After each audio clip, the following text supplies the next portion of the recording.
தமிழக வெற்றிக் கழக பொதுக்குழுவில் பேசிய இந்த பெண் கட்ட பஞ்சாயத்து, சொத்து அபகரிப்பு, ஆள்கடத்தல், கொலை மிரட்டல், ஜாதி துவேஷம் போன்ற சமூக விரோத செயல்களில் ஈடுபடும் ஒரு பெண் ரவுடி என்றால் நம்ப முடிகிறதா? சேலம் ரெட்டிப்பட்டி பகுதியை சேர்ந்தவர் ஆர்ஜே நந்தினி. இவரது இரண்டாவது அக்கா மலர்விழி வேறு சமூகத்தை சேர்ந்த இளைஞரை காதலித்து திருமணம் செய்து டெல்லியில் செட்டில் ஆகினார். இதனால் மலர்விழியை குடும்பத்தை விட்டே தாய் சந்திரா ஒதுக்கி வைத்துவிட தந்தை நாராயணன் மட்டும் வீட்டில் யாருக்கும் தெரியாமல் அடிக்கடி மலர்விழியிடம் செல்போனில் பேசி வந்திருக்கிறார். இந்த விஷயம் சூரியன் எஃப்எம்மில் ஆர்ஜேவாக இருக்கும் நாராயணனின் கடைசி மகள் நந்தினிக்கு தெரிய வரவே குடும்பத்தில் சண்டை சச்சரவு வந்திருக்கிறது.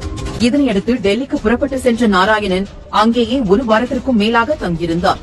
அதற்குள்ளாக கணவன் தனது பெயரில் வாங்கிய சொத்துக்களை சாதுரியமாக மூத்த மகள் பிரேமா பெயரிலும் மூன்றாவது மகளான ஆர்ஜே நந்தினி பெயரிலும் மாற்றி எழுதி கொடுத்ததாக கூறப்படுகிறது. இந்த நிலையில் டெல்லியில் இருந்து நாராயணன் சென்னை வருவது தெரிந்து தந்தையை கடத்த ஆர்ஜே நந்தினி பிளான் போட்டதாக கூறப்படுகிறது.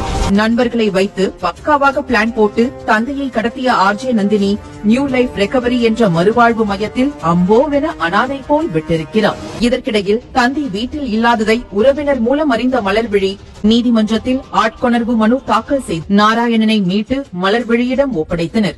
அவங்க இதுல ஆர்ஜேவா இருக்காங்க சூரியன் எஃப்எம்ல.